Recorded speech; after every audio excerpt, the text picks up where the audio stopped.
ప్రభునందు ప్రియ దేవుని సంగమ, దేవుని యొక్క మహాకృపను బట్టి ఇది 9వ నెల 22వ దినం.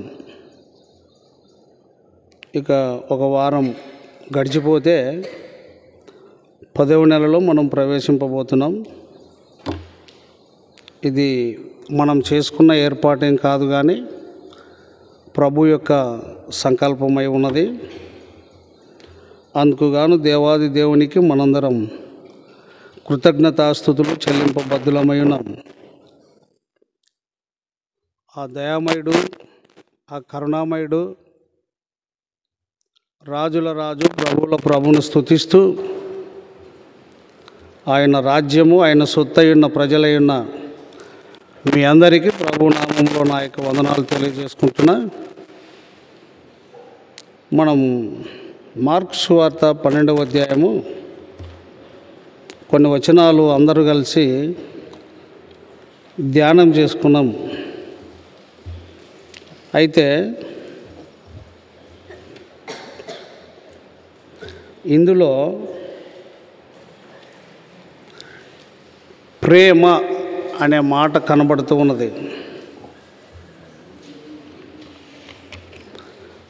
నీ దేవుడైన ప్రభువును పూర్ణ ఆత్మతో, పూర్ణ మనసుతో, పూర్ణ వివేకంతో ఇట్లా చదువుతూ చివరికి ప్రభువును ప్రేమింపవలెను. ఇది మొదటి ఆజ్ఞ. రెండవ ఆజ్ఞ నిన్ను వలె నీ పొరుగువాన్ని ప్రేమింపవలెను అనే ఆజ్ఞ. ఇవి ప్రధానమైన ఆజ్ఞలు అని స్పష్టంగా మనకు అవగాహన కలుగుతున్నది. ఎందుకొరకు ప్రేమ కలిగి మనము జీవించవలెను అని అంటే, దేవుడు అనగా ఏమిటి అంటే ప్రేమ, అంతే. దేవుడు అనగా ఏమిటి అంటే ప్రేమ.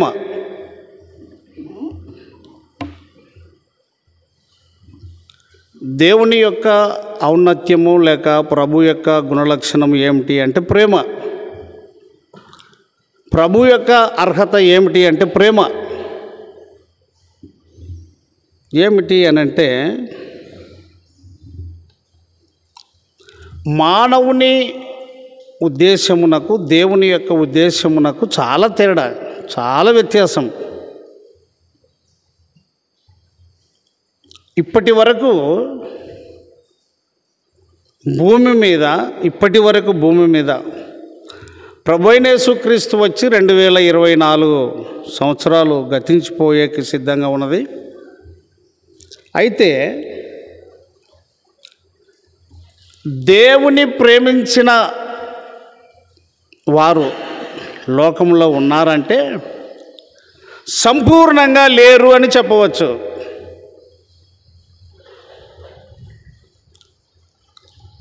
ప్రభువైన దేవుణ్ణి ప్రేమించిన వారు లోకంలో ఉన్నారా అనంటే,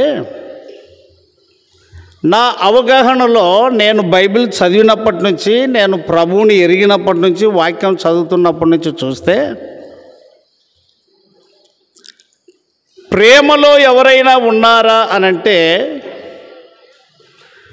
జాతీయ అంతర్జాతీయ ప్రసంగికులు మొదలుకొని కూడా లేరు పరిపూర్ణంగా ప్రేమలో.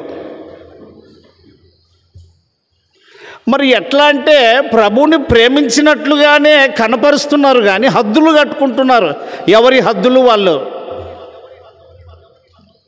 నీళ్ళ తొట్ల వలె, పొలాల గట్లు వలె,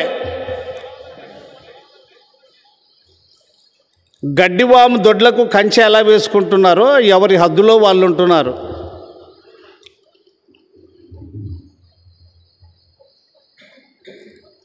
ఆ మధ్యకాలంలో ఒక యవనస్తుడు ఒక మాటని ఇట్లా తీసుకొని వచ్చినాడు. అది వక్రంగానే, తప్పటోడు తప్పులెత్తుకును, కుక్క చెప్పులెత్తుకును అన్నట్లుగా ఇవే పద్ధతులే ఉన్నాయి ఎవడు ప్రభువుని నమ్మినా. ఆ పౌలయ్య చెప్పలేదా మీ పొలిమేరలను దాటము అని? పొలిమేరలు ఉన్నాయి కదా, హద్దులు ఉన్నాయి కదా.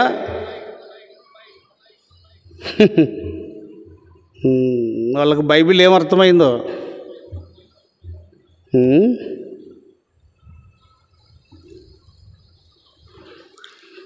దేవుని ప్రేమకు హద్దులు లేవు.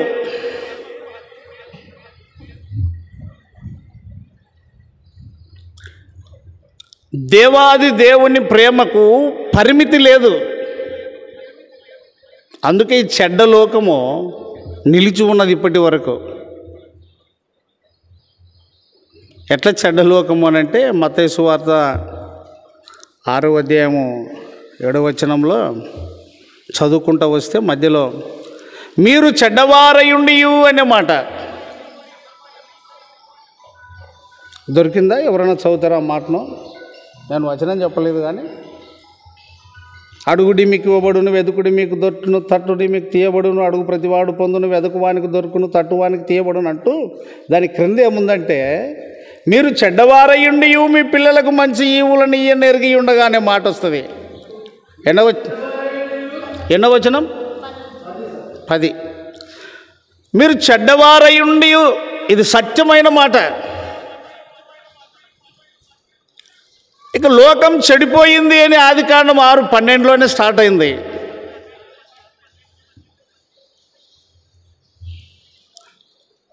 మరి ఒక చోట ఇది చెడు కాలము గనుక బుద్ధిమంతుడు ఊరక ఉండును అని. నేను ఎందుకు ఇవన్నీ చెప్తున్నాను అనంటే, కొంతమందిని అడిగాను నేను ప్రారంభ దినాలలో బైబిల్ చదివిన తర్వాత. నేను కొద్దిగా వయసు కలిగిన సేవకుల్ని అడిగాను, అయ్యా ఎందుకు ఇన్ని గుంపులు, ఎందుకు ఇట్లా ఐక్యత లేకుండా ఈ ఒక యేసు క్రీస్తుని బట్టి ఇట్లా వేరువేరుగా కలవకుండా ఉండడం, ఇది బైబిల్కు విరుద్ధం కదా అని అంటే, బాబు నువ్వు చెప్పిన మాట చాలా సత్యము, నువ్వు యథార్థంగా అడిగావు, కానీ 1 గారు అది ఎవరు దాన్ని ఐక్యపరచలేరు అని చెప్పాడు.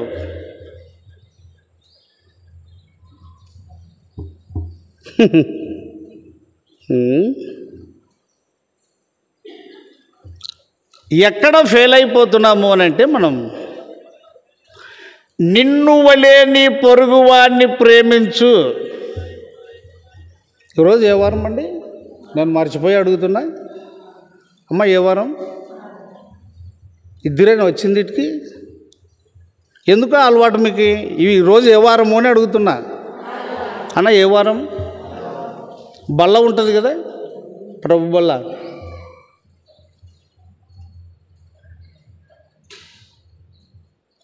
అలవాటు అయిపోయింది. స్తుతులు చెల్లించేది అలవాటే. ఇంకా అన్నీ ఉండేలేవు. ప్రేమించేది కానీ, క్షమించేది కానీ, ఏక మనస్సు కలిగి ఉండి ఇవన్నీ ఉండేలేవు. ఆయన బడి ఆయనకు చెప్పేది, అట్లా ఆచారం చేసేది, వెళ్ళిపోయేది.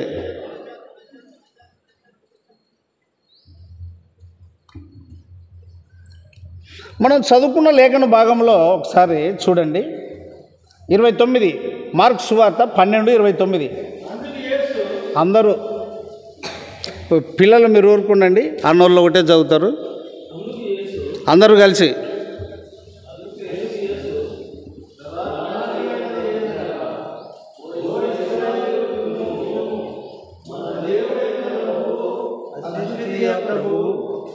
నీవు నీ పూర్ణ హృదయంతోనూ, నీ పూర్ణ ఆత్మతోనూ, నీ పూర్ణ వివేకంతోనూ, నీ పూర్ణ బలముతోనూ నీ దేవుడైన ప్రభువును ప్రేమింపవలెనన్నదే ప్రధానమైన ఆజ్ఞ.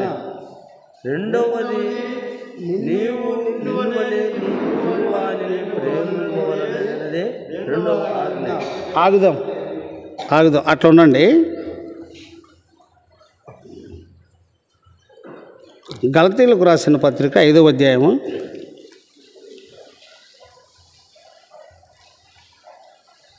14వ వచనం. ఉండమా, నన్ను చదవమన్నప్పుడు చదువుదురు, అన్నోళ్ళు చదవండి.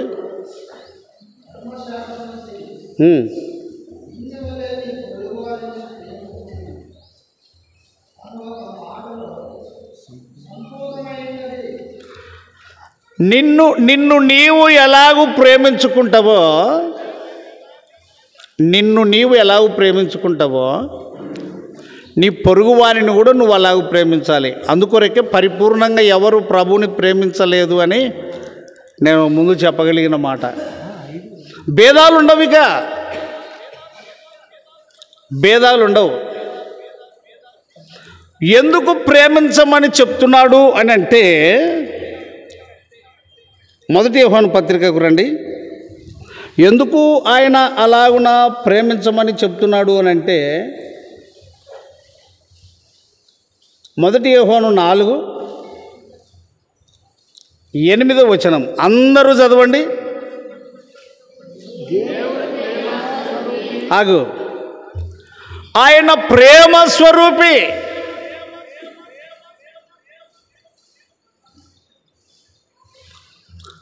ఆయన ప్రేమలో నీవు నేను దాచబడి ఉన్నాం. ప్రేమ అనేక దోషములను కప్పును, ప్రేమ అనేక పాపములను కప్పును. ఎక్కడ చూసినా అండి చెప్పుకునేది వెళ్ళిపోయేది, చెప్పుకునేది వెళ్ళిపోయేది, వచ్చి కుసినేది వెళ్ళిపోయేది. దేవుడు ప్రేమ స్వరూపి. ఇంకా ఏం జరుగుతుందో చూద్దాం. అక్కడ ఇంకా ఏం జరుగుతుందో చూద్దామండి. ప్రేమ లేనివాడు లేనివాడు అనే సంగతి వదిలిపెడదాం.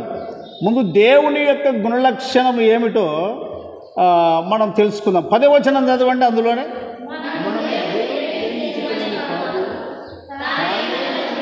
వాటికి చాలు. మనం మంచివారమని కాదు, మనం మంచివారమని కాదు. దేవుడు ప్రేమ స్వరూపి. మనము దేవుని ప్రేమించమని కాదు, మనలను లేక నిన్ను నన్ను. సెకండ్ వర్డ్ ఏముంది? అదే 10వ వచనము. అరే రే రే రే రే, మనము దేవుని ప్రేమించమని కాదు, అది ఇంక వద్దు. అది తర్వాత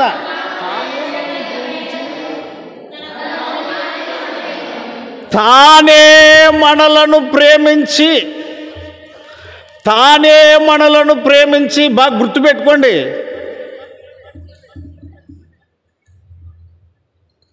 ఏమిటిది లేదు, నువ్వు ఈడ కూసుకొని నేను ఈడ నిలబడి చెప్పి ఏడిది మనది ఏడిది లేదు. బిశాతి ఏడిది గింత లేదు. ప్రపంచంలో కూడా ఈ పొద్దు నిలబడి ఆయన పక్షాన మాట్లాడే వాళ్ళదేం లేదు, వినే వాళ్ళదేం లేదు. ఆయన ప్రేమ స్వరూపి. ఆయన ప్రేమించాడు కనుక ప్రేమ అనేక దోషములను కప్పును. అది దేవునికి మాత్రమే సాధ్యము, మానవునికి సాధ్యము కాదు. ఇది అలాగుండని 1 పేతురు పత్రిక తీయండి.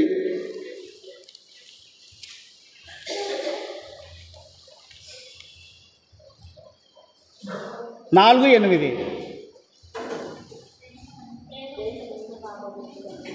తీసుకోండి. ఆగుదాం. నీ ప్రేమ నా ప్రేమ కాదు. నువ్వెవరు నేనెవరమండి ఇతరుల దోషాలను క్షమించనికే? మనకది తెలియదు, అసలు మనకది తెలియదు. కోడి దిబ్బను గెలికినట్ల ఒకరినొకరు తవ్వుకునేది మనకు తెలుసు, ఎత్తేసుకునేది మనకు తెలుసు, ప్రేమించేది మనకు తెలియదు. మనం చెడిపోయిన వారం. తానే మనలను ప్రేమించి, అది దైవ లక్షణం, అది దేవుని యొక్క గుణం. దేవుడు ప్రేమస్వరూపి. ప్రేమ అనేక దోషములను కప్పును. ఇంకా మనకు బాగా కంఠత వాక్యం చెప్పాలి అంటే నోటితో కూడా చెప్పచ్చు, మీరు రెఫరెన్స్ తీయకుండా పిల్లలు కూడా చెప్పచ్చు. యోహాను 3:16 ఏముందండి? అబ్బా, దేవుడు లోకమునే ప్రేమించాడు, ఇంకా ప్రేమిస్తూనే ఉన్నాడు. ఇక్కడ అస్సలైన కిటుకు ఏమిటంటే, అస్సలైనటువంటి చిత్రం ఏమిటంటే, నీకు ఎవరైనా కీడు చేస్తారు కదా, వానికి నువ్వు మళ్ళీ కీడు చేయకూడదు. బాగా అర్థమైందా మీకు ఇది? నీకు ఎవరైనా కీడు చేస్తే వానికి నువ్వు మళ్ళీ కీడు చేయకూడదు. నేనైతే బైబిలే పట్టుకున్నానండి. అట్లా ఉద్దర బుద్ధిగానే ఉంటే ఇది నిజంగా చెప్తున్నా. నేను ఎరగను దాన్ని. నా వయసు ప్రారంభంలోనే 70-80 ఏండ్లు, 65 ఏండ్లు, 80 ఏండ్లు నా మీద మీనబడ్డారు. మళ్ళీ వాళ్ళు కాదు, బోధకులే. వాళ్ళతో నేను పగ పెట్టుకోలేదు, శత్రుత్వాన్ని పెట్టుకోలేదు.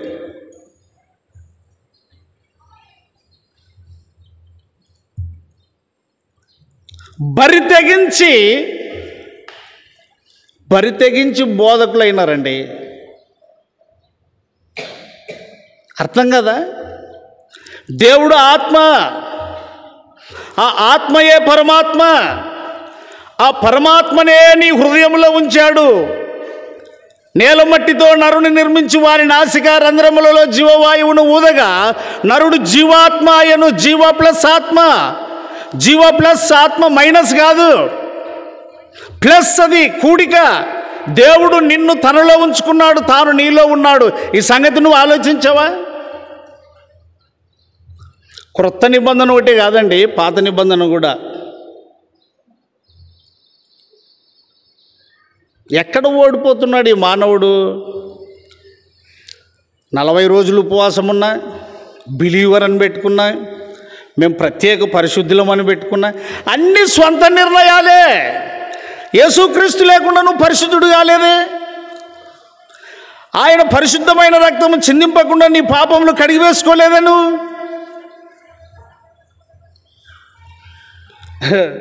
నేను ఒక మాటతో మీకు అర్థమయ్యేటట్టు చెప్పాలంటే, భూమి మీద ఉన్న ప్రతి మానవుడు ఎవరైనా ప్రభు అయిన యేసుక్రీస్తుని అంగీకరించారు అని అంటే ఇంకా గొప్ప వాళ్ళుగా ఏం చెప్తారంటే జాతీయ అంతర్జాతీయ ప్రసంగికులు. వీళ్ళు మొదలుకొని కడగబడిన వాళ్ళేనండి. సెకండ్ హ్యాండే, ఫస్ట్ హ్యాండ్ ఎవరు లేరు. God is the one, one is a God, only one Bible, Bible is a one. దేవుడు ఒక్కడే.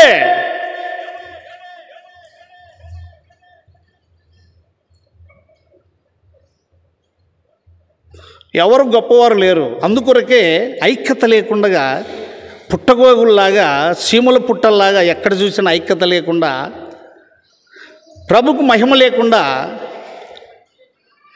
ఒక ఆయన అన్నాడు, మన మధ్యకు వచ్చిపోతుండే, అప్పుడు పాత చిన్న మిద్దె ఉండే, అన్న 12 గోత్రాలను దేవుడే విభజించాడు కదనా.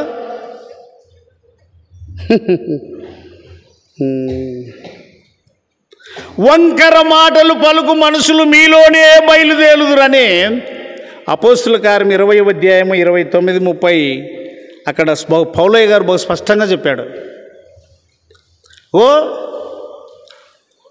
నేను చాలా తీవ్రంగా మాట్లాడుతున్నాను, చాలా జాగ్రత్త. ఆత్మీయ సందేశము ఉపదేశ సారాంశం ఏమిటి అని అంటే, బాగా మనం గ్రహిస్తే ఉపదేశ సారాంశం ఏది అని అంటే చూడండి, 1 పేతురు పత్రిక 3వ అధ్యాయము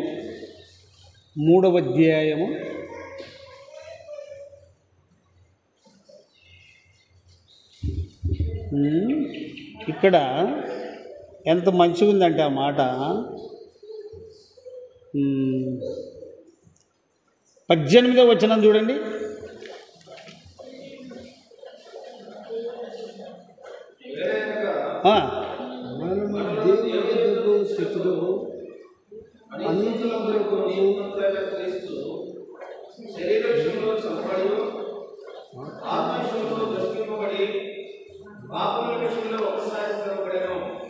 అనీతిమంతుల కొరకు నీతిమంతుడైన యేసు క్రీస్తు.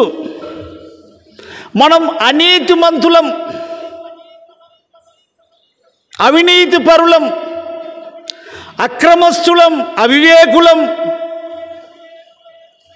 వివేకం ఏదైనా మనకు వచ్చింది అంటే చదువుకుంటే కూడా వివేకం వస్తుందిలేండి. విద్యలో కూడా వివేకం ఉంది, అది ఇహ సంబంధమైనది.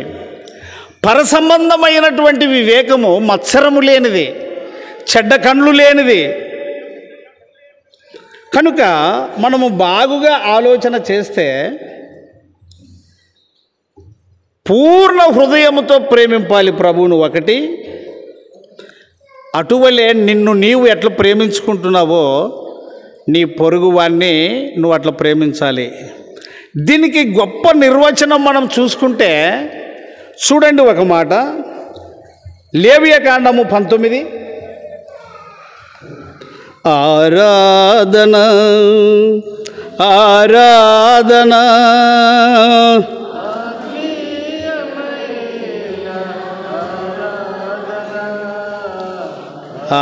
పాడండి, ముక్కుతా రాగము ఆలాపన బ్యాక్గ్రౌండ్ కాదు ఇది.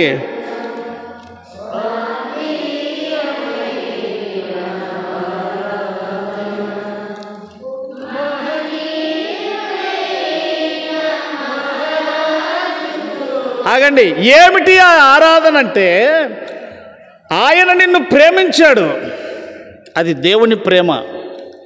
అనీతిమంతులమైన మనలను నీతిమంతుడైన యేసుక్రీస్తు మనల్ని ప్రేమించాడు.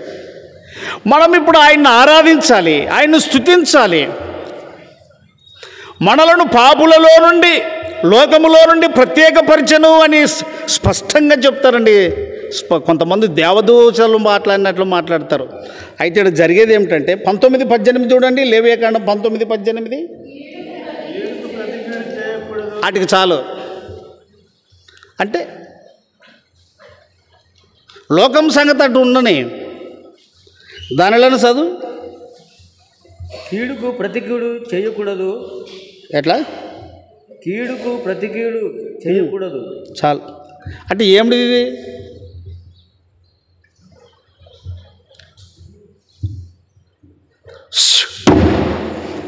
బాటిల్ గుద్దాను చూడండి ఇవాళ మాత్రం.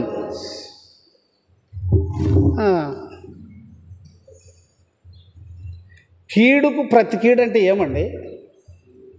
ఏం సమాధానం చెప్పం, ఏం తెల్లనోళ్ళ తీరు. కత్తులు మనలోనే, వరకత్తులు మనలోనే, మరబళ్ళాలు మనలోనే. ఏ తిక్కొల్లం అనుకుంటారా? ఇక్కడ వచ్చి కూసుకున్న అంత మంచి వాళ్ళమా?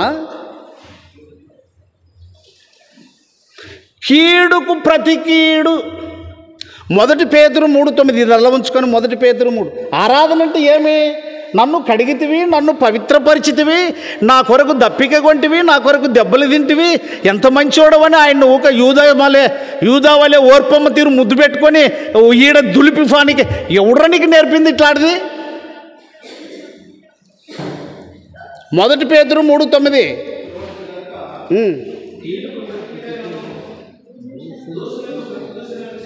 చాలా ఏమని పడుతుంది? ఆరాధన, మహనీయుడైన ఆరాధనకు.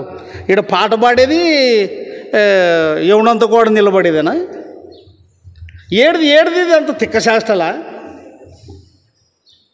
ఎవరు నీకు ఇచ్చిన అధికారం ఎవరిచ్చినండి నీకు ఇది? స్పష్టంగా ఆశీర్వాదం అనే మాట ఇడిచిపెట్టి ఆ 9వ వచనంలో కీడుకు ప్రతి కీడు, ఆ మాటను చదవండి. కీడుకు ప్రతి కీడైనను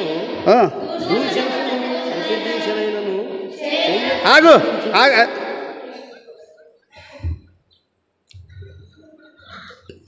ఎవరు చేయాలి దీన్ని? ఊర్లో ఊళ్ళా, లేకపోతే ఇంకెవరన్నానా, లేకపోతే ఇంకెవరన్నానా? కీడుకు ప్రతి కీడు చేయకుండా ఉండేది సువార్త అంటే ఏమిటిది? ఒకడు నిన్ను తన్నినాడు, నువ్వు తన్నేదేనా దేవుని ప్రేమ? నువ్వు తన్నేదేనా? ఎట్లా చెప్తా చూడండి బాగా. మీరు నన్ను ఒప్పుకున్నారో నా రోషము నా పౌరుషం మొదటి నుంచి తింటే కేసులు పెట్టుకునే పద్ధతి, జైలుకి వెళ్ళే పద్ధతులు మాకు చాలా వచ్చినాయి దగ్గరికి. మాకు మా అప్ప మా అమ్మ అట్లా సంపాదించి పెట్టినారు కొన్ని. అయితే నేను వాటి దగ్గరికి పోలే. మా అమ్మని ఇట్లా అనింది, ఇమ్మానేలు మెత్తగా ఉంటే నెత్తి మీద కాళ్ళు పెడుతుందిరా లోకము, మనం కూడా తనానికి ఉండాలంటే నువ్వు యేసుప్రభుని యూదావల్లి అమ్ముకుంటే అమ్ముకోమ్మ, నా చేత కాదంటే.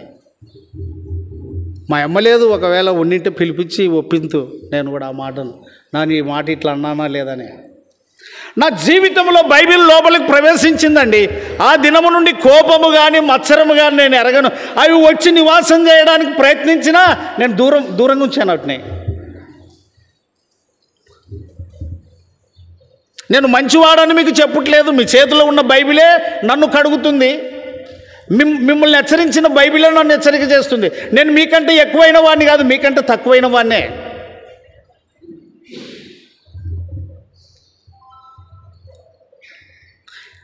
కీడుకు ప్రతి కీడైనను చేయక నిన్నెవడైనా ఉంచినాడు.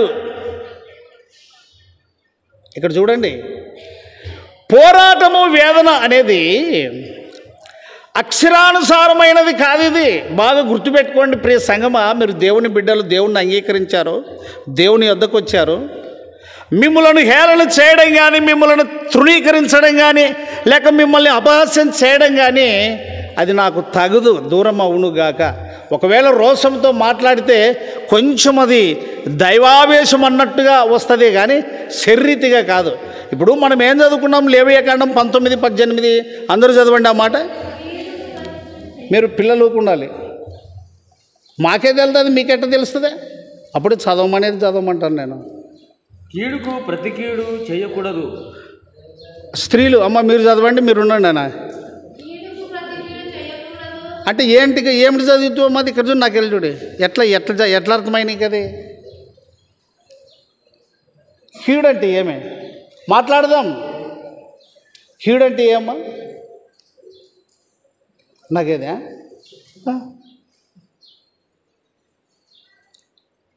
అరే కీడంటే అర్థమేమే? ఇంకా కొన్ని మాటలు చూపిస్తాను నేను మీకు, చూద్దాము. హెబేలు ఏమన్నా చేసిండే నా కయ్యనుకి? వాస్తవంగా అంటే ఒకవేళ చేశానుకో, తమ్ముడు కదా, చిన్నోడే కదా, ఓర్చుకునేది ఉందా లేదా? పెద్దోడే కదా, సొంతం నీ తమ్ముడే కదా. పోనీ అది అనింది లేదు, ఇది అనింది లేదు. ఏం తెచ్చుకున్నాడు తమ్ముడి మీద? ఇది మన దగ్గర స్టార్ట్ కాలే, దేవుని ఇంట్లోనే ప్రారంభమైంది, దేవుని కుటుంబంలోనే ప్రారంభమైంది. అయినా దానికి ప్రాయచిత్తం చేసుకుంటూ వచ్చాడు. వారికంటే మనం ఎంతో ధన్యులం. ఇప్పుడు పేతురు పత్రికలో చదువుకున్నాం కదా, అనీతిమంతులమైన మన కొరకు నీతిమంతుడైన యేసుక్రీస్తు ప్రాయచిత్తమయ్యాడు. ఇప్పుడు అది ఇంతలోనే ఆగుదాం. ఎవరు ఏమి చేయక కీడుకు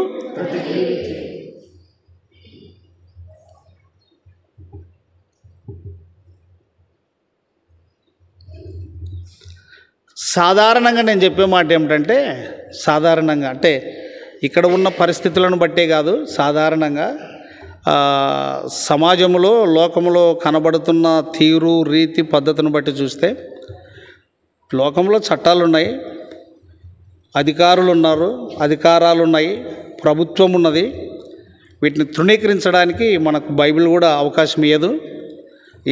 ఏం సమయంలో ఏ సందర్భంలో ఎవరిని ఎట్లా చూసుకోవాలనో ఆ విధంగా ప్రవర్తించమని బైబిల్ కూడా మనకు బోధిస్తుంది. అయితే పోలీస్ స్టేషన్కి వెళ్ళినా లేక అధికారుల దగ్గరికి వెళ్ళినా,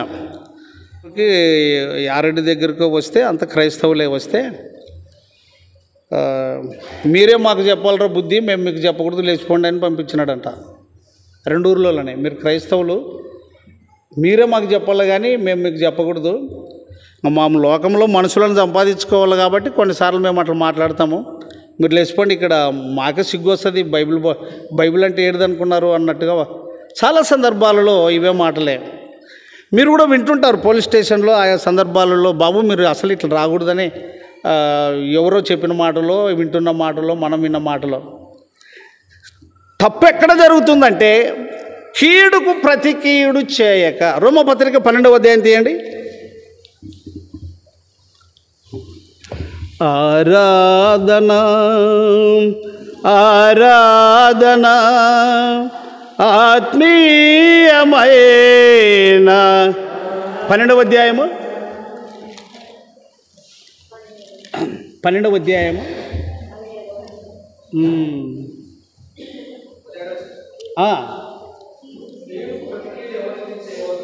ఆగుదాం. ఇది విరుద్ధం కాదా?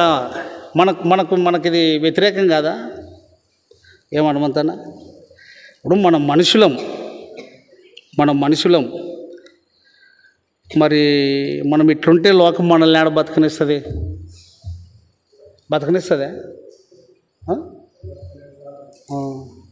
కాబట్టి వాళ్ళు కెట్టబడితే మనం కూడా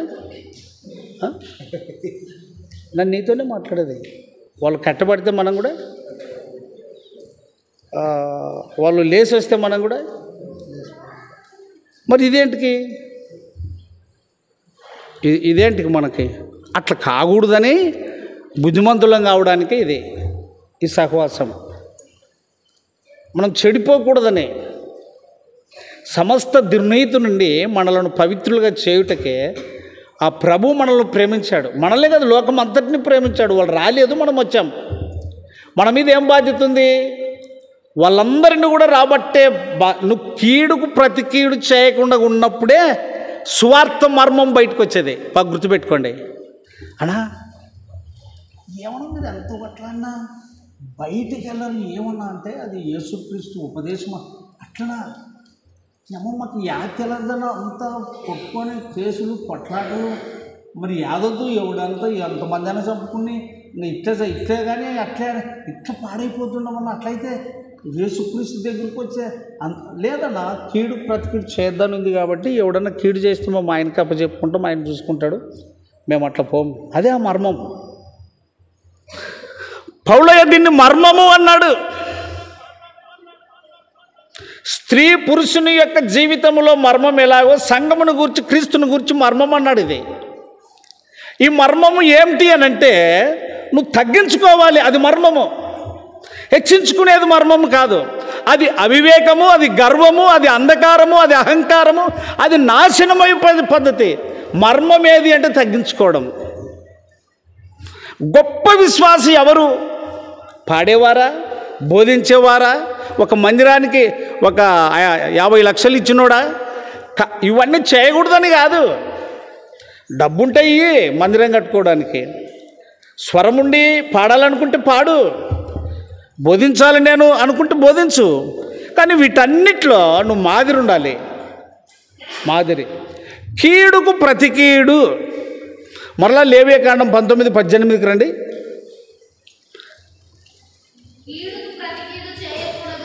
ఆగమా,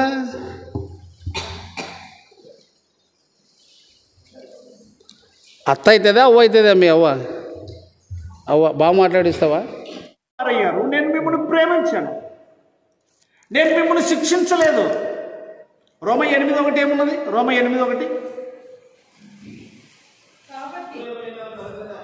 5:23 చదువుతున్నాడు అన్నగారు. 5:23. అవు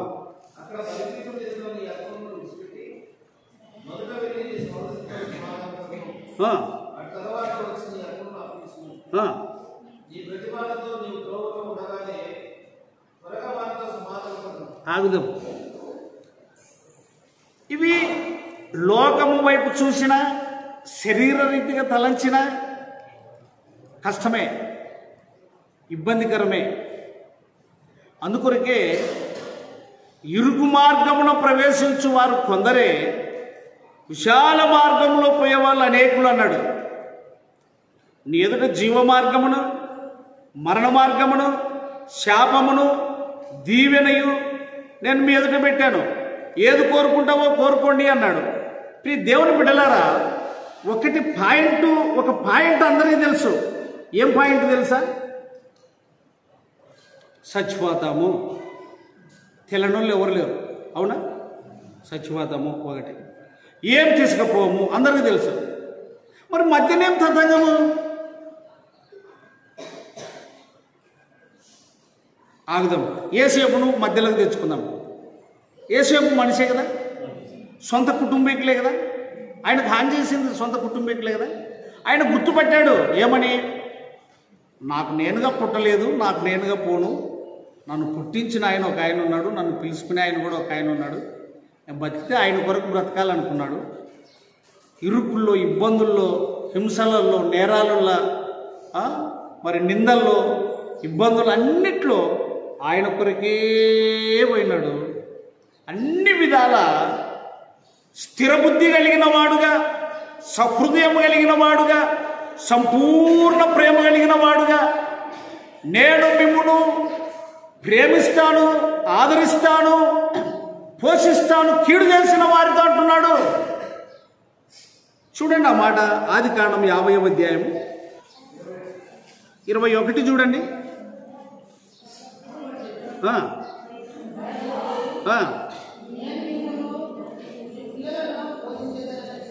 ఆగుదాం, ఏమన్నా దొరకలేదా దానిలోనా? వేసేపు ఆదికాండము 50వ అధ్యాయము 21. అమ్మ స్త్రీలు బాగా గుర్తుపెట్టుకోండి.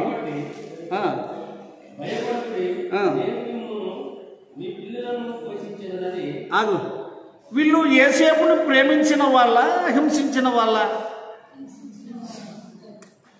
మాట్లాడండి అమ్మా, మనం ఇది అన్నీ నేర్చుకునే వచ్చిండేది.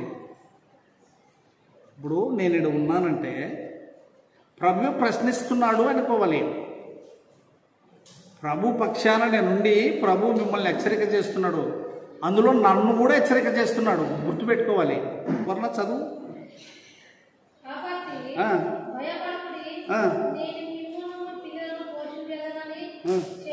అక్కడాగా వీళ్ళు ఎవరు?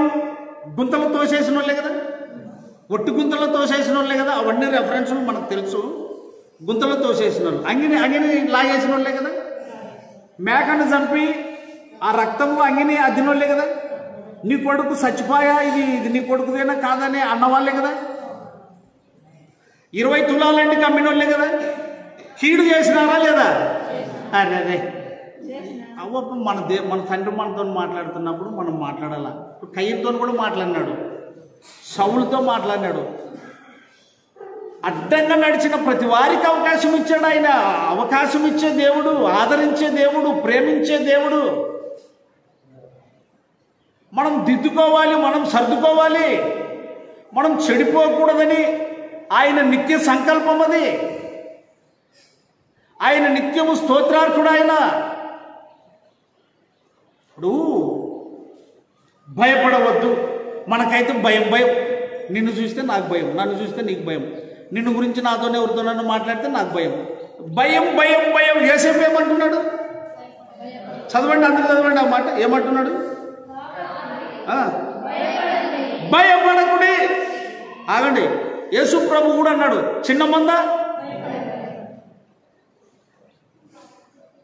అభయం ఇచ్చే దేవుడు. దేవుని పిల్లలు కూడా అభయం ఇచ్చేవారండి ప్రభువును బట్టి. దేవుని పరిశుద్ధాత్మను దుఃఖపరచకుడి అనే మాట. నేను రాత్రి పాప నాకు ఎన్నవ అధ్యాయమమ్మా? మత్తయి సువార్త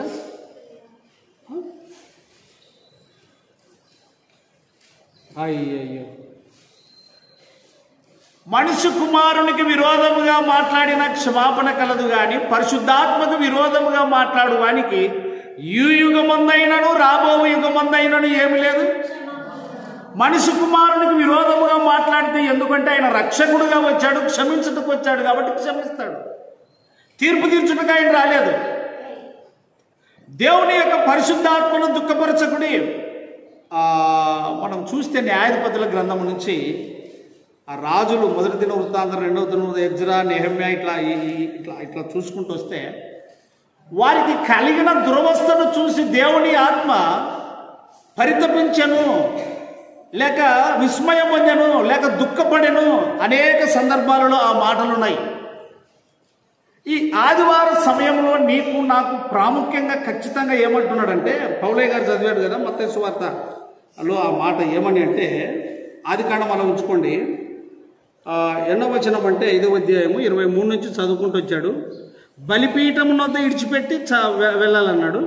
25వ వచనం అందరూ చదవండి. పెద్దలు మీరు వద్దమ్మా, మీరు స్త్రీలు మీరు చదవండి, పెద్దలు పెండ్లిళ్ళు అయిన వాళ్ళు మీరు చదవండి, మీరు ఉండండి పాప చూడండి అన్న చదవండి. 25వ వచనం మత్తయి సువార్త 5:25.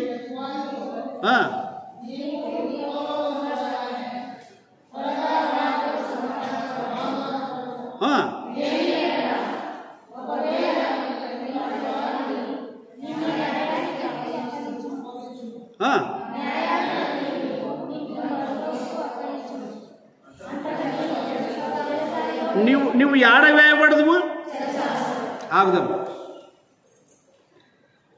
చేయని నేరమునకు యేసేపు చెరసాలకు వెళ్ళినా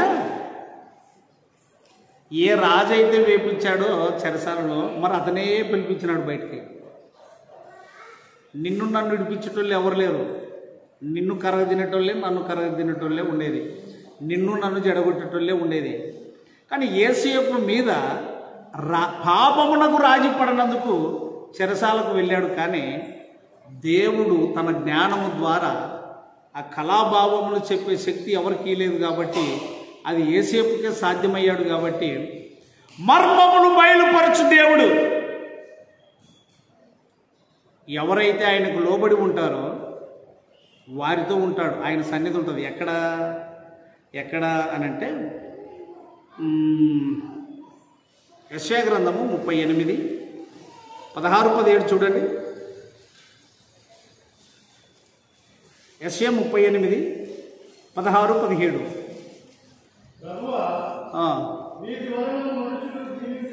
ఎట్లా నువ్వు నేను తప్పు చెప్పానా? సరిగా రావాలి. 17 18 చూడు. ఉండనా 103వ కీర్తన 16 17. దేవమ్మ బయట పోయిరాపు.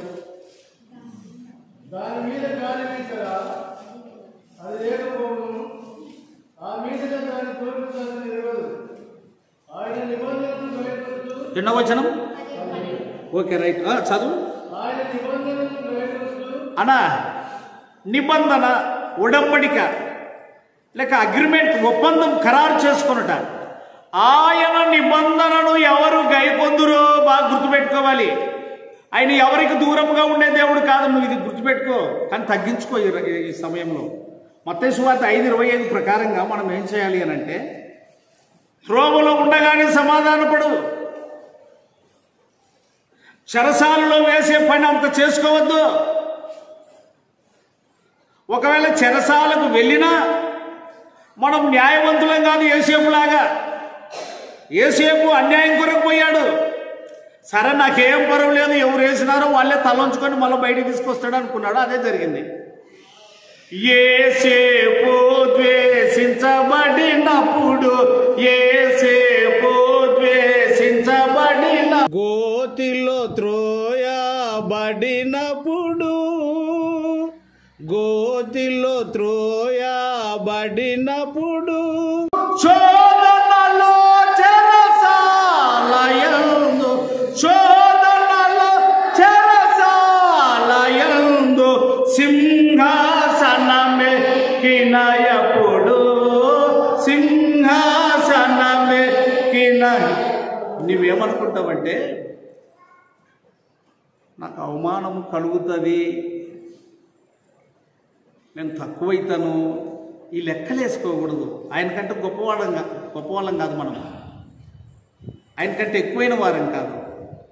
ఆ దేవాది దేవుని కొరకు మనము తగ్గించుకుంటే, అవమానపరచబడితే, ఆయన నీతి కొరకు, ఆయన సత్యం కొరకు, ఆయన పవిత్రత కొరకు, ప్రభు అయిన యేసుక్రీస్తు యొక్క దీన మనస్సు కొరకు మనము తగ్గించుకుంటే, ఆయనను హెచ్చిస్తే మనుషుల మధ్య నీకు అవమానమునకు బదులు ఘనతనిస్తాడు.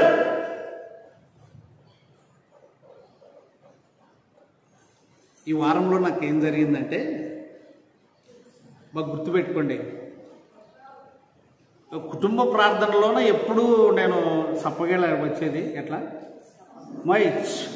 కుటుంబ ప్రార్థనల కాడ నుంచి ఎట్లా వస్తాను? మరి ఉప్పేస్తారా? సప్పగే వచ్చేది. ఈ మధ్య ఆ కుటుంబ ప్రార్థనల సమస్య ఎక్కువైపోయింది. రాత్రి ప్రభు ఇది శోధన, నా పొద్దునైనా ఇది ఎందుకు, నేను నీ పని చేయనికున్నాను, నీ పని చేస్తాను, ఇది వద్దు, తీసేయని రాత్రి దరిదాపుగా 1 గంట దాకా పోరాడిన మంచం మీద కూర్చొని. బాగా వినండి, నేను శరీరంతో ఉన్నాను కాబట్టి నాకు వస్తాయి, మీకు వస్తాయి. నేను చేయాల్సిన పనే మీరు కూడా చేయాలి. నాకు కలిగిన మేలే మీకు కలుగుతుంది. నేను ప్రభు బిడ్డనే, మీరు ప్రభు బిడ్డలే. మనం మనుషులం కాబట్టి శోధింపబడతాం. ఆ శోధనలో సహించుకునే విశ్వాసము లేక తప్పించుకునే మార్గం ఆయన కలుగజేస్తాడు. సరే అని కీర్తనల్లో అక్కడక్కడ ప్రభువా నన్ను సిగ్గుపడనీయకము, నన్ను అవమానం పొందనీయకము అనే మాటలు ఉన్నాయి. వాటన్నిటిని ఇప్పుడు నేను చూపించను, ఉన్నాయి ఆ మాటలు. అయితే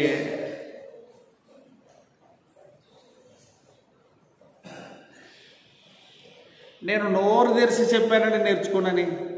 ఎట్లా? నోరు తెరిచి చెప్పాను. మరి కుటుంబ ప్రార్థన విలువ మరి ఏం తెలుసు, ఏం లేదు. మరి మా మధ్యకు బిచ్చగాడు వస్తాడు, వీడికి మొరగనిక అని అనుకుంటారో ఏమో, నాకైతే తెలియదు. నీకు ఆ కుటుంబ ప్రార్థన విలువ నీకు తెలియనప్పుడు ఎందుకు పెట్టించుకుంటావు? నన్ను నా కొరకుగా చెప్పుకునేది, నీ కొరకే చెప్పేది.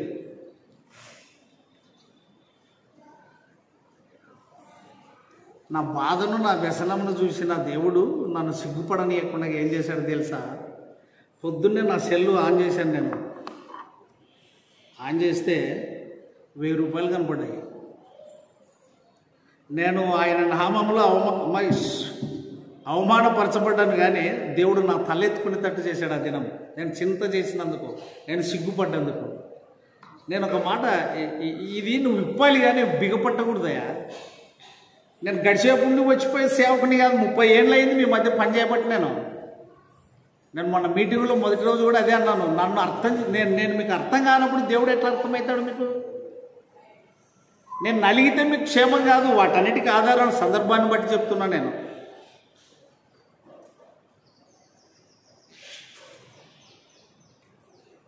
మిమ్మల్ని తృణీకరించటం కాదు, మీకు నేర్పించాలి. నేను నేర్పించకపోతే కూడా ఆశీర్వాదం వీళ్ళని తప్పించిన వాడిని అవుతాను అనుకొని చెప్పినా మనసు నెమ్మది ఉండదు. కారణం ఏమిటంటే వినుట వలన నువ్వు అందులోనే పెరగాలి, ఎదగాలి. ప్రతిదీ విమర్శించి విడదీసి చెప్పాల్సిన పని లేదు.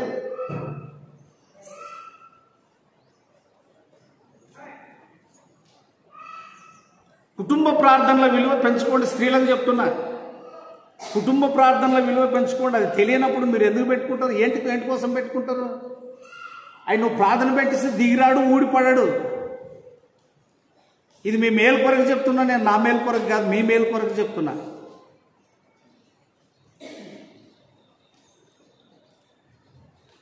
మరి ఎందుకు పెట్టించుకుంటారో నాకు తెలియదు. కుటుంబ ప్రార్థనలు ప్రార్థన చేయించుకోవడం అంటే అర్థమేంటి? మోజస్ సార్ బ్రతికుండే, మోజస్ సార్ చిన్న బిడ్డ ఉండే, మూర్తి సార్ది కూడా వయసు ఉండే బాగా. పోలకలలో కూడికి ఏర్పాటు చేసినాడు, ఛార్జీలకు పంపించినాడు. ఎవరు? మోజస్ సార్. ఎవరికి? మూర్తి సార్కి. వస్తానన్న ఉద్దేశంతో, వస్తానని చెప్పినాడు, వస్తానన్న ఉద్దేశంతో ఏమో తీసుకున్నాడు. ఎవరు? మూర్తి సారు. కొన్ని పరిస్థితులను బట్టి సహోదరుడా నేను రాలేకపోతున్నాను, దయతో నన్ను క్షమించు అన్నాడు. అయ్యో సార్కి ఛార్జీలు పంపిస్తే కూడా రాలేదని సార్ ఇట్లా పట్టుకొని రిపోర్ట్, అది రిసిప్ట్ పట్టుకొని చూస్తూ ఉంటే బుజ్జమ్మ కింద పడింది. ఇట్లా టొలనైతే చూసుకుంటాడు, ఇస్తాడు, కానీ నన్నేంటికి చూసుకుంటాడని ఆమె ఎంతమందిలోనూ బగ్గ మాట్లాడేది బుజ్జమ్మ అని. అంటే సార్ ఉండి ఏమన్నాడంటే, అమ్మా పాప, మూర్తి సార్కు పంపించిన కానుకను బట్టి దాని విలువ ఒకసారి ఆయన ప్రార్థన చేస్తే అయిపోతుందమ్మా. ఎట్లా? ఒకసారి ప్రార్థన చేస్తే, మనం పంపించింది బంధువులకు కాదు, సేవకునికి. నేను ఎందుకు చెప్తున్నానంటే మీరు ఆదరింపబడాలని చెప్తున్నా. నేను సేవకుని మీరు సరిగా చూసుకోలేకపోతే దేవుణ్ణి ఏం కనపరుస్తారండి మీరు? మరి 1 నెల కాదు, 2 ఏళ్ళు కాదు, 2 ఏళ్ళు కాదు, 3 ఏళ్ళు కాదు, అవతల కొట్టమున్న కాడ నుంచి నేను మీతో ఉన్నాను. మరి మీరు ఏం గ్రహిస్తున్నారు? మీరు ప్రభు విషయంలో పూర్ణమైన హృదయంతో మీరు ఎదగకపోతే, నేను సంతోషంగా లేకపోతే మీకు అన్ని విధాల దుఃఖమేనండి. ఎటు మీరు మేలు పొందలేరు, ఇది వాస్తవము.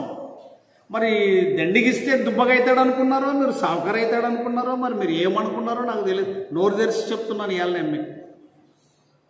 నా కొరకు కాదు చెప్పుకునేది, పుచ్చుకొనుట కంటే నేను సందర్భం వచ్చినప్పుడు మాత్రమే చెప్పేది.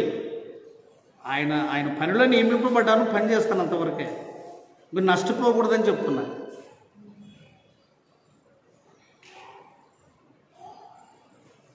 కష్టాలు ఎందుకు వస్తున్నాయి మనకు? ఎందుకు మనం వర్ధిల్లలేకపోతున్నాం? ఎందుకు మనము ఎదగలేకపోతున్నాం? కనుక ప్రియ దేవుని బిడ్డలారా, మనం ఎందుకు ఫలించలేకపోతున్నామంటే శత్రువుకి శత్రువులము కాగలము, కానీ శత్రువుకి మిత్రులు కాలేము. నది కైరువాడిలో ఒక మాట నేను ఎక్కువ ప్రార్థన చేస్తుంటండి మా కుటుంబం గురించి. నాకు భయం ఎక్కువ, ప్రతి విషయంలో భయమే, ప్రతి విషయంలో భయమే. ఆ మాట ఏమిటి అంటే ఇప్పటికీ జ్ఞాపకం వస్తుంది నాకు ఆ మాటల గురించి పదే పదే. ఒకని ప్రవర్తన ఆయన దృష్టికి పవిత్రము లేక యథార్థమైనది అయినప్పుడు ఆయన శత్రువులను ఏం చేస్తాడు? చూడండి రెఫరెన్స్ సామెతల్లో, సామెతలు 16:7 చూడండి.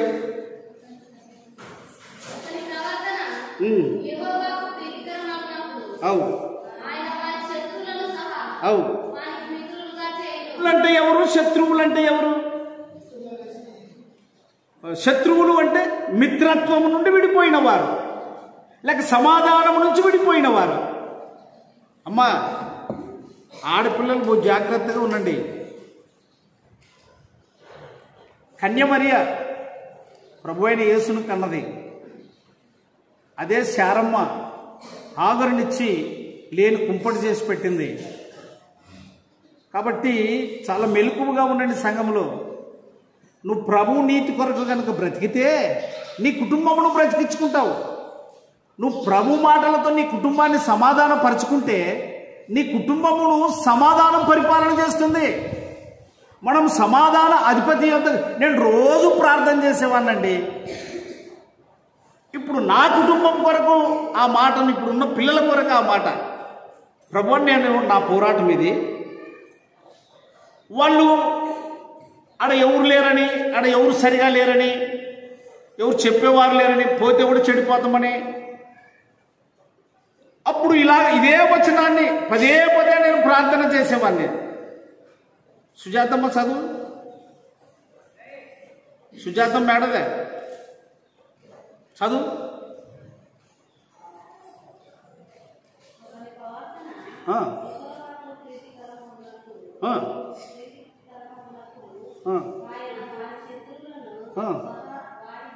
మిత్రులుగా చేయను. ఎంత శ్రేష్టమైన మాట అండి. రాజీ లేదు, కోర్టు లేదు, పోలీస్ స్టేషన్ లేదు. ఒకని ప్రవర్తన ఆయనకు ఏమైనప్పుడు? ప్రీతికరమైనప్పుడు. యేసేపు అదే మాట్లాడినాడు, ప్రీతిగా మాట్లాడిన మాటను చూడండి. 21వ వచనం పౌలయ్య, ఆది కాండము 50:21వ వచనం.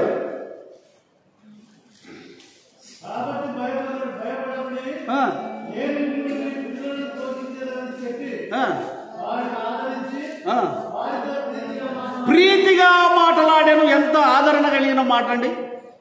మనకొద్దా ప్రీతి కలిగి బ్రతికేది వద్దా? సమాధానం కలిగేది బ్రతికేది వద్దా? ప్రేమ కలిగి బ్రతికేది వద్దా? ప్రేమ కలిగి క్రీస్తు ప్రేమను చూపాలి, జీవించాలి. నీ కుటుంబం, నీ సంఘము, గ్రామంలో నీకు ఒక మంచి అమ్మాయి సాక్ష్యము కలిగి, ఈ అక్కయ్య మంచిది, ఈ పాప మంచిది, ఈ చెల్లి మంచిది, ఈ ముసలమ్మ మంచిది అని అంటే కీడుకు ప్రతి కీడు చేయకూడదు. నువ్వు అప్పుడు వస్తుంది అది బయటికి.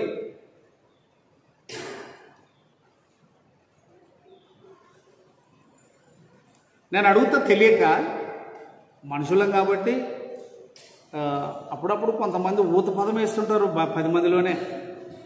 ఎంత దేవుణ్ణి నమ్మినా మా మూడు ఉప్పు కారం తింటామండి. ఏం తింటాము అంటే కొట్లాడినిక రెడీగా ఉండము అని.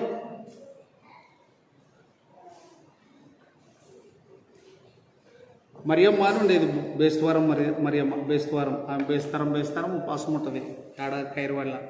ఇప్పుడు లేదు, చచ్చిపోయింది. ఆమె దగ్గర లెక్క చేయాలంటే చదువుకున్న వాళ్ళు ఏం పని చేయరు.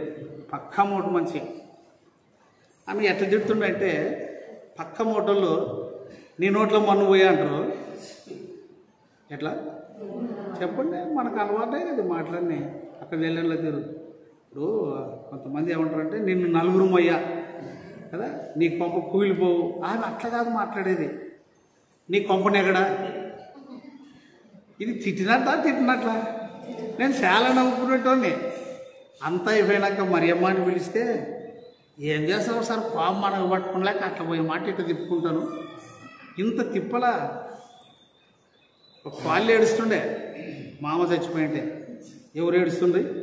వాళ్ళంటే మీకు తెలుసు కదా, ఊర్లో లేరా? మామ అంటే పడదు, అత్త అంటే పడదు, ఏడుస్తుండే. ఎవరు పాపా అట్లా ఏడుస్తారమ్మా అంటే, మా యొక్క మగుడు నా మగుడు తండ్రి మామ. ఎట్లా సుందరరాజన్ ఎట్లా మా మామాన్ని అనబుద్ధి కాదంట. అట్లా ఇంత చుట్టూ తిరిగే పాటికి అనుకుంటే సిగ్గుపోతుందని ఎట్లా ఏసేపు ఎట్లా మా యొక్క మగుడు నా మగుడు తండ్రి మా మామ, 3వ స్టెప్ అనమాట. ఇంత సిగ్గు తప్పిన బతుక మనకి.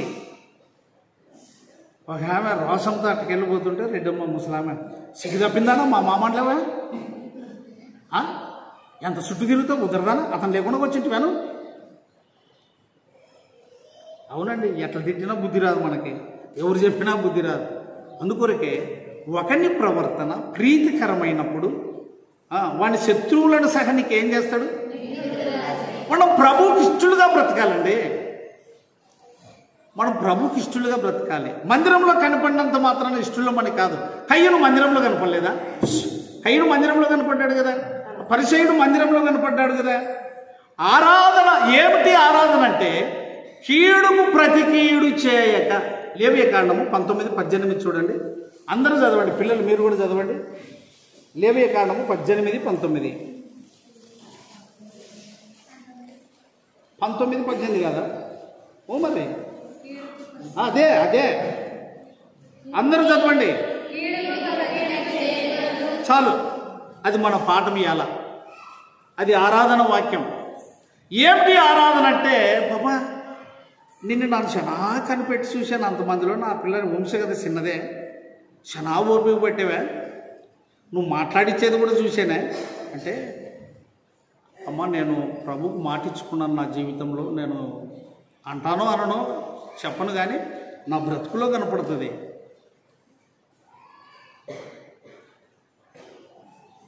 మారు మనస్సు, రోజు మారు మనసు మార్చుకోవాలి మనం. వస్తాయి సమస్యలు, అభ్యంతరాలు వస్తాయి, ఆటంకాలు వస్తాయి. మనం న్యాయంగా పోవాలనుకుంటే అన్యాయ పనులు వస్తాయి, అన్యాయ మాటలు వస్తాయి, లేని నిందలు వస్తాయి, మన పిల్లల మీదకి వస్తాయి. లేక మన పిల్లలు నిబ్బరం లేక ఏదో చేస్తారు, వాళ్ళ నుంచి మనకు సమస్యలు వస్తాయి. అయితే మనం కీడుకు ప్రతి కీడు చేసే, ఇది బాగా రాసి పెట్టుకోండి, ఇది బాగా రాసి పెట్టుకోండి. ఈ 22వ తేదీ 9వ నెల 2024.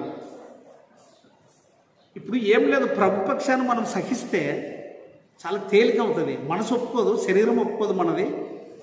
ఎవరో ఆయమన్నట్టుగా ఉపకారం తిన్న శరీరం మనది ఒప్పుకోదు. కానీ యేసును జ్ఞాపకం చేసుకోవాలి, మాటి మాటికి యేసును జ్ఞాపకం చేసుకోవాలి. ఏం చేయకూడదు? అందరూ గట్టిగా చదవండి చాలు. రోమా 12:17.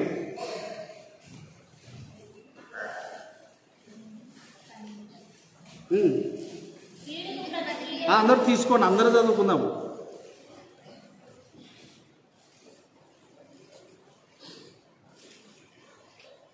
తీసుకున్నారా? చదువుదాం అదే మాట, అదింతే చాలు. ఇవాళ మనకి ఎవరైనా కీడు చేస్తే మళ్ళీ చేయకూడదనే దాని అర్థం. 1 పేతురు 3:9 ఆశీర్వాదం అనే మాట వదిలిపెట్టి ఆశీర్వదించమని చెప్పాళ్ళే. అది మనకు బాగా మైండ్లో మెమొరీ ఎక్కాలని, అంటే మెదడులో నిలబడాలని నేను ఆ మాట చదివిస్తున్నా. చదవండి.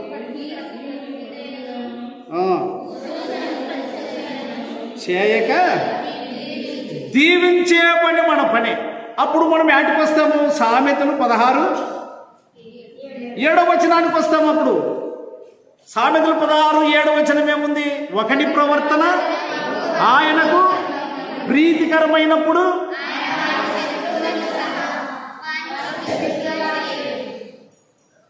నేను ఎందుకు ఈ మాటలు చెప్తున్నానంటే, పౌలు అంటాడు, నేను నమ్మిన వాణిని ఎరుగుదును గనక సిగ్గుపడను. చూడండి ఆ మాట, తిమోతి పత్రిక 12వ అన్న, తిమోతికు రాసిన 2వ పత్రిక 1వ అధ్యాయము 12వ ఉన్న మాటలు కూడా తీసుకోండి. 2వ తిమోతి చూడండి.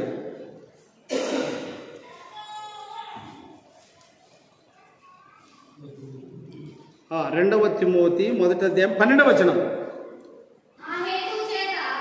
అందరూ అన్నర్లు కూడా చదవని.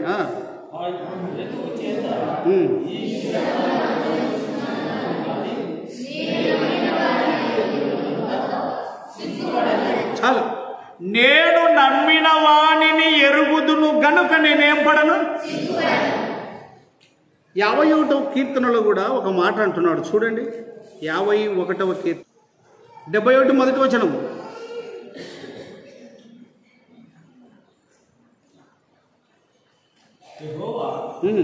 నేను నీ శరణు తెచ్చి ఉన్నాను, నేనెన్నడూ సిగ్గుపడనీయకుము. ఏమంటున్నాడు? సిగ్గుపడనీయకుము. నేను నమ్మిన వారిని ఎరుగుదును గనుక నేను సిగ్గుపడను. మన నిరీక్షణ అదేనండి. మన నిరీక్షణ అదే. ఎప్పుడు ఇది మనకు జరుగుతుందంటే ఇక చూడండి. ఇప్పుడు కీర్తనాకారుడు అంటే దావీదు అని మనకు తెలుసు. దావీదు ప్రథమ శత్రువు ఎవరు? సౌలు. సౌలు ఏడను పట్టుకున్నాడు దావీదు కదా, రైట్. సౌలే పలికినాడు, నాయనా నీ నీతిని బట్టి నీకు సింహాసనం స్థిరపరచబడును, నీ నీతిని బట్టి నీకు రాజ్యము దొరుకును అని సౌలే మాట్లాడినాడు. సౌలు యొక్క రాజ్యము దావీదుకు వచ్చింది. అంటే ఒకరిని ప్రవర్తన ఆయనకు ఏమైనప్పుడు ఆయన ఏం చేస్తాడు? శత్రువులను సహా. మరి నీకు ఈ భాగ్యం వద్దా? నీకు కొట్లాటలే జగడాలే కావాలనా? విరోధమే కావాలనా? మత్తయి సువార్త 5:25 ప్రకారం ఏం చేయాలి? మనము త్రోవలో ఉండగానే ఏం పడాలి? అటు సమాధానం పడని ఎడల మనం ఎక్కడ వేయబడతాము? కడపటి కాసు చెల్లించు వరకు వారు నిన్ను విడిచిపెట్టరు. కనుక ప్రియులారా, నేను ఒక మాట చెప్తున్నా. ఆరాధన సత్యం అంటే ఈ చెంపతో కొడితే అక్కడనే ప్రభుకు మహిమ, నీకు ఘనత. ఆడనే నీ మానవత్వము వదిలిపోవాలి. ఇది సహించుటకు వీలు కాని విషయమే, భరించుటకు భారమైన విషయమే. భరించుటకు భారమైన విషయమే, వాస్తవమే. కానీ దమస్కు ఎడారిలో ఒక మాట కనబడుతూ ఉంది. 9వ అధ్యాయము 3వ వచనం చదవండి.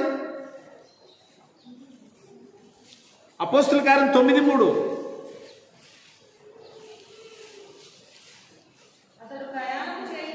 గట్టిగా చదవాలమ్మా. ఈ సన్నివేశం మీరు బాగా గుర్తుపెట్టుకోవాలి. సామెతలు 16:7 ఎట్లా గుర్తుపెట్టుకుంటారో, 1 పేతురు 3:9 ఎట్లా గుర్తుపెట్టుకుంటారో, రోమా 12:17 ఎట్లా గుర్తుపెట్టుకుంటారో, లేవియకాండం 19:18 ఎలా గుర్తుపెట్టుకుంటారో, ఈ అపోస్తుల కార్యం 9వ అధ్యాయము 4వ వచనం అది. నువ్వెవరు అని మాట అంటాడు కదా, 5వ వచనం అది గుర్తుపెట్టుకోండి బాగా. 9:5 చదువు.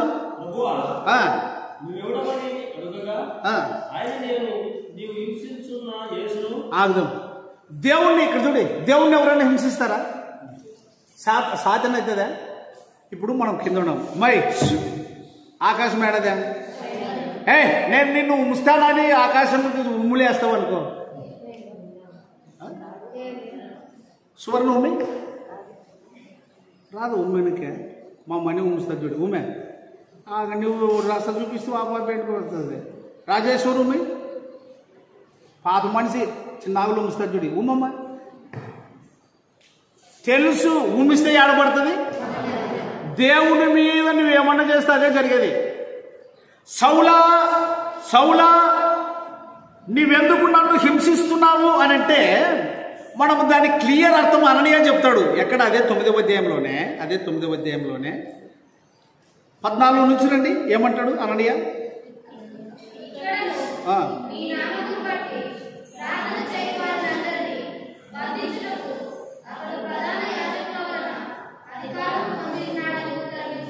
అననీయ పోయి ప్రార్థన చేయకపోడా? గుడ్డోడై ఉన్నాడు సౌలు అంటే, నా ఫానయ్యా నీ పరిశుద్ధులందరికీ కీడు చేయడానికి వచ్చుతున్నాడు, అధికారం పొంది నానైతే ఫాను అంటే 16వ వచనంలో ఆయనకు జవాబు దొరుకుతుంది. సరే 5వ వచనం చదువుదాం. 5 చదవనా? ప్రభువా ఆ, నీవెవడవని అడగగా ఆ. ఆయన నేను నీవు హింసించుచున్న యేసును లేచి పట్టణంలో చాలు చాలు. నీవు హింసించుచున్న అంటే యేసుని హింసిస్తున్నాడా? అంటే 9వ అధ్యాయం మొదటి నుంచి చూస్తే యేసు క్రీస్తు నామమున ప్రార్థన చేసే వారందరూ యేసు నామములో సహిస్తున్నారు, ఓర్చుకుంటున్నారు, కన్నీరు విడుస్తున్నారు. ఎవరి కొరకు? యేసు క్రీస్తు కొరకు. అప్పుడు యేసు ప్రభు దాన్ని ఏమని ఒప్పుకున్నాడు? నువ్వు ఎవరినైతే హింసిస్తున్నావో ఆ యేసునే నేను, వాళ్ళు నా కొరకు హింస పొందుతున్నారు. నేను ఇక్కడ మీకు చెప్పే విషయం ఏమిటంటే, నువ్వు నలుగుతున్నావు అంటే ప్రభువు కొరకు సమర్పించుకొని నన్ను ఏ దినమో ఒక దినం తలెత్తుకునేటట్టు చేస్తాడు అనుకుంటే, నిన్ను ఎవరు హింసిస్తున్నారో అమ్మాయి అక్కాయ్ నువ్వు ఏది అవమానము అని మనకు వచ్చేది ఎక్కువ ఘనత. అమ్మమేంటికి తగ్గల్లా? నువ్వు తగ్గల ప్రభువుని నమ్మినావు కాబట్టి. లోకస్తురాలు అయితే వద్దు, తగ్గద్దు. బునాది రాయి కాడ నుంచి పోయినా కానీ తగ్గద్దు, ఉన్న భూమి అంతా పోయినా తగ్గద్దు, పొడబట్టిన దుడ్లన్నీ పోయినా తగ్గద్దు. ప్రభువును బట్టి ఎంత ఆస్తి ఉన్నా కూడా ప్రభువుని బట్టి నువ్వు తగ్గల. నేను నువ్వు హింసిస్తున్న యేసును అన్నాడు అక్కడ. ఇప్పుడు దీనికి అర్థం మనకి ఎక్కడ దొరుకుతుంది ఇంకా పూర్ణంగా? కొటేషన్ మత్తయి సువార్త 25వ అధ్యాయంలో తీయద్దు. ఇక్కడ చూడండి, నాకు వెళ్ళి చూడండి. ఇక ఎప్పుడు ఆకలి కొని ఉంటివి, ఎప్పుడు తప్పుకొని ఉంటివి, ఎప్పుడు చెరసాల్లో ఉంటివి, ఎప్పుడు రోగువై ఉంటివి. ఆ 25వ అధ్యాయంలో అంతా ఉత్తర ప్రత్యుత్తరాలు ఉన్నాయి. నీతిమంతులు అట్లా మాట్లాడడము, ఇక అనీతిమంతులు ఎప్పుడు వస్తువి లేకుంటే పెడుతుంటివి, ఎప్పుడు తప్పుకొంటివి లేకుంటే ఇస్తుంటివి, ఎప్పుడు పట్టలు లేకుండా ఉంటివి ఇస్తుంటివి అని. భూమి మీద ఒకరికి చేయలేదు కాబట్టి నాకు, భూమి మీద ఒకరికి పెట్టేవి కాబట్టి నాకు. అదే 9:5లో కూడా అదే, నా పేరట అనేకులను హింసిస్తున్నావు కాబట్టి నన్ను. అదే మనం పాడే పాట కూడా, సౌలా సౌలా నన్నేలా హింసింతువు చాలించు మన్నేశ్వరము, సౌలాది సంధించగానే సౌలాది పూనంత సంధించగానే సద్భక్తుడై పౌలుగా మారెను. ఈ సన్న స్వరమల్లా నీవెప్పుడైనా వా, ఈ సన్న నా. కనుక నేను మీకు చెప్పేది ఏమిటంటే, ఊకే కాదు అనుభవంతో కూడా చెప్తున్నాను. ఒకని ప్రవర్తన ఆయనకు ప్రీతికరమైనప్పుడు వాని శత్రువులను సహా నీకేం చేస్తాడు? మరి నువ్వు వాస్తవంగా పాడతావు కదా, యేసు నన్ను ప్రేమే అని పాడుతున్నావు, రైట్? నన్ను ప్రేమించినానని ఒప్పుకుంటున్నావు. మరి నా మాట కొరకు తగ్గు, కీడు ప్రతి కీడు చేయొద్దు, సమాధానపడు, క్షమించు, నాకు అప్పచెప్పు, నేను చూసుకుంటా. ఆయన ఇలా బ్రతిమలాడుతుండగా నువ్వు కఠినంగా ఉండి సమాధానం లేకుండా ఉన్నావంటే, వ్రాయబడిన ప్రకారం మిమ్మల్ని బట్టి కదా నా నామము. అది ఎక్కడ? రోమపత్రిక 2వ అధ్యాయం 27వ వచనం. ఇంతసేపా?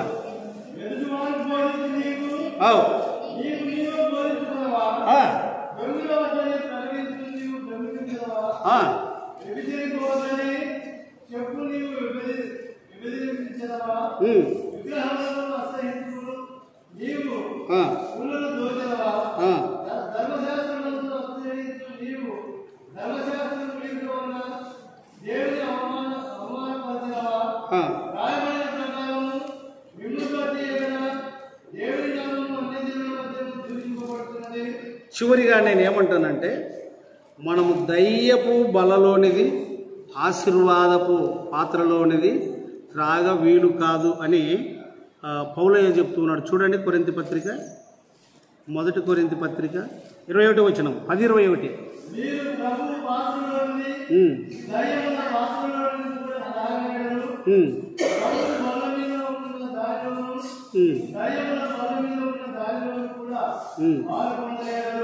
అక్కడ ప్రభువు బల్ల అనే మాట దాని దగ్గర ఏముంది అక్షరము?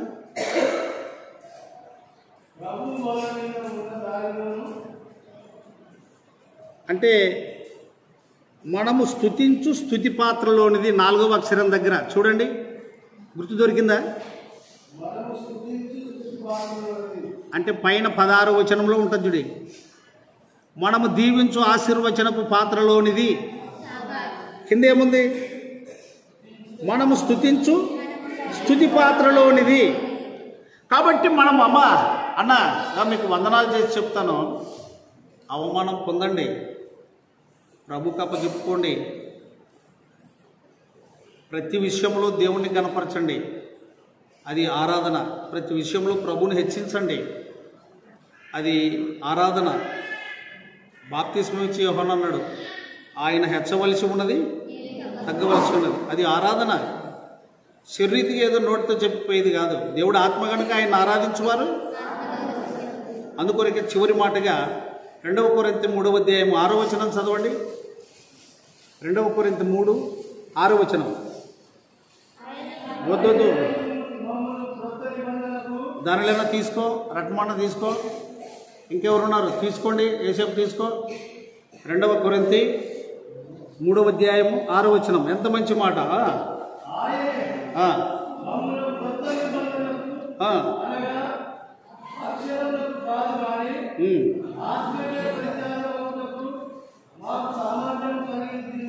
చాలు.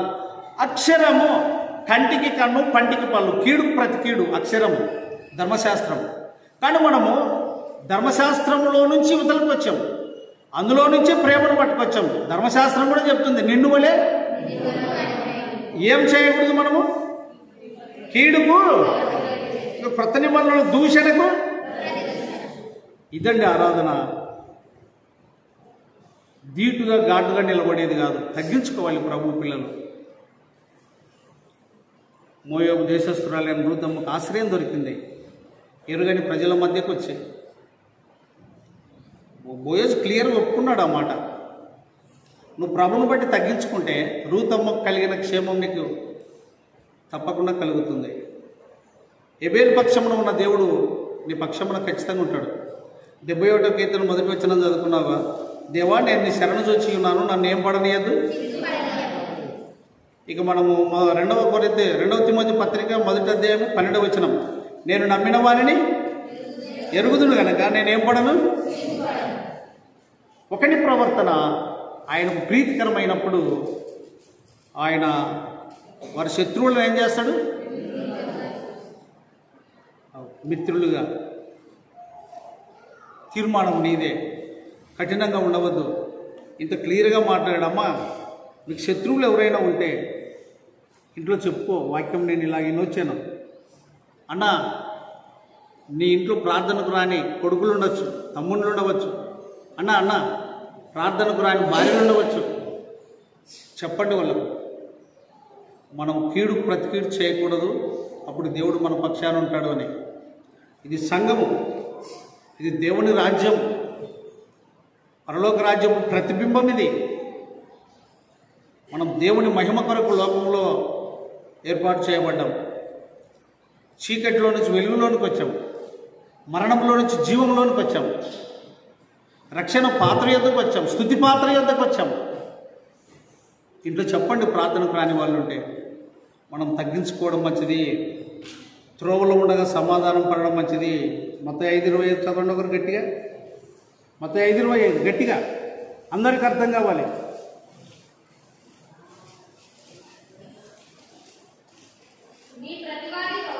దయచేసి అమ్మ ఏమనుకోవద్దు, లేచి నిలబడి అటు మళ్ళీ చదువు, గట్టిగా గట్టిగా చదవాలి ఆ వచనం.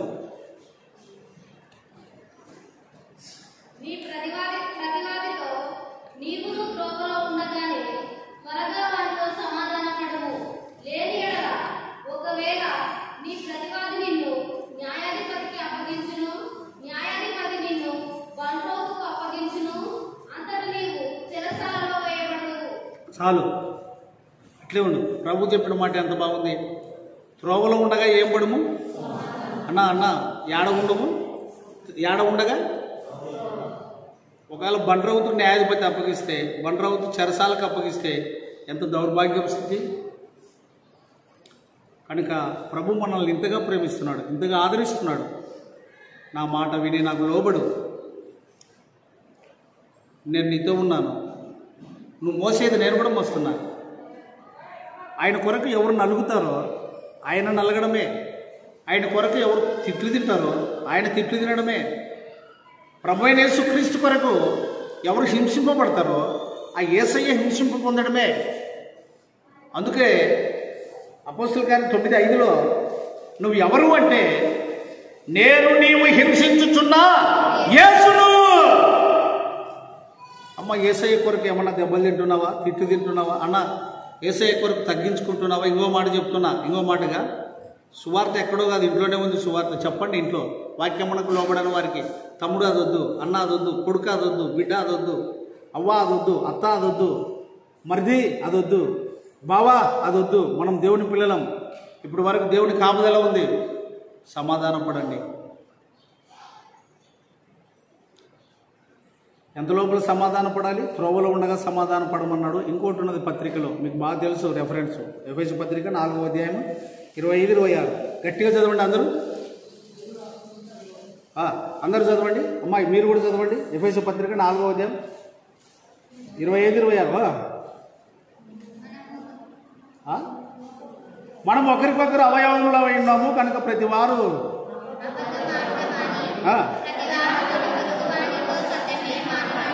గట్టిగా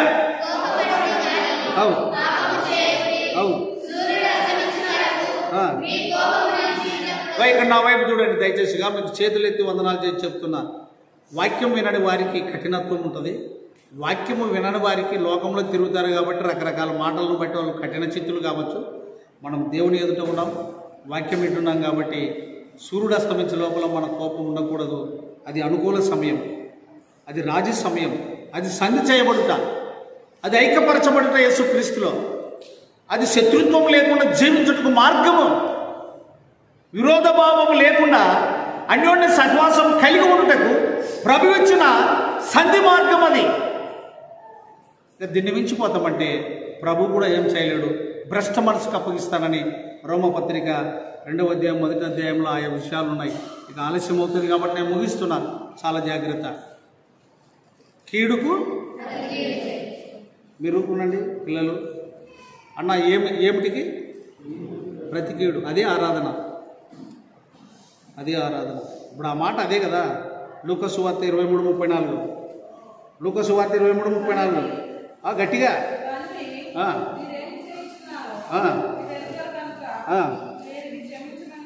అది కీడా ప్రతి కీడా? అది కీడా ప్రతి కీడా? అరే అరే అది తెలదా అన్న? తండ్రి మీరు ఏమి చేస్తున్నారు, మీరు ఎవరు క్షమించు అంటే అది కీడా ప్రతి కీడా? ప్రేమించుట. దేవుడు ఏమై ఉన్నాడు? ప్రేమయ్య ఉన్నాడు. కనుక నిన్ను ఎట్లా ప్రేమించుకుంటావో నిన్ను వల్ల నీ పొరుగు వాడిని, నీకు ఎవరైనా కీడు చేస్తే నువ్వేం చేయకూడదు. చాలా జాగ్రత్త. రద్దుమీరుతామంటే మీరు ఏ స్థితిలో ఉన్నారో మీకే తెలుసు, నాది నాకే తెలుసు. కనుక ప్రతి మనిషి తను తాను పరీక్షించుకొని అలాగ చేసి అలాగ తినవలనని దేవుని యొక్క వాక్యం. కనుక ఇంతగా మాట్లాడిన ప్రభువుని, ఇంతగా సరిచేసిన ప్రభువుని, ఇంతగా సత్సంబంధం కలిగి మనతో ఈ ఆరాధన సమయంలో మన మధ్య మనతో మన హృదయంతో మాట్లాడి, మన హృదయం అనే తలుపు దగ్గర తట్టుచూ మాట్లాడిన ప్రభువుని స్తుతించి ఆరాధించుదాం. మోకరిద్దాం.